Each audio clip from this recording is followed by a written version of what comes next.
As always, they seem to be more and more interesting quarters and busier quarters.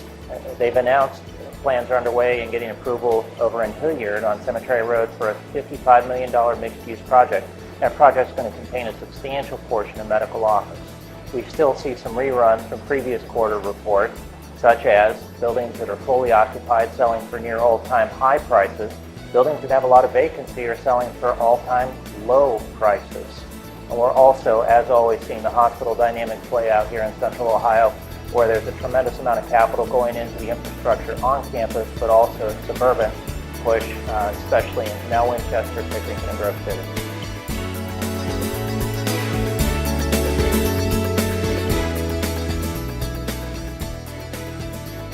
One of the notable transactions are right in keeping with our earlier point about what's happening in the market. There's a huge divergence between the value of a full building and the value of an empty building. That's illustrated in a couple of notable transactions. First and foremost, I'll point out that there's a building right across from Riverside Hospital at 3600 Olentangy River Road. That particular building sold for $73 a square foot. In comparison, it being vacant, there is a full building that an investor owned and subsequently leased to Ohio Health and sold it for $175 a square foot. That difference is more than double. That difference is more than $100 a square foot difference, and that's exactly what we're seeing in the market. Two sets of properties, those that are distressed, selling for very low prices, those that are fully occupied, selling for very high prices.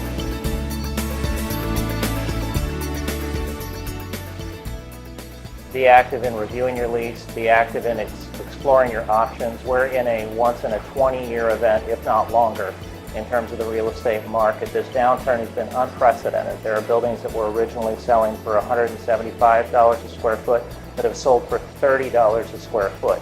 Those are being absorbed. They're being absorbed by investors who are going to then retrade them. They're being absorbed by practices astute enough to buy those. Also, we've worked with practices and helped negotiate lease terms, saving them over $1 million during the length of the lease term because owners realize the distress in the market.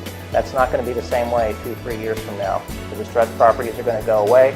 The inventory of buildings is going to become thinner as far as available space, and you're going to have less leeway.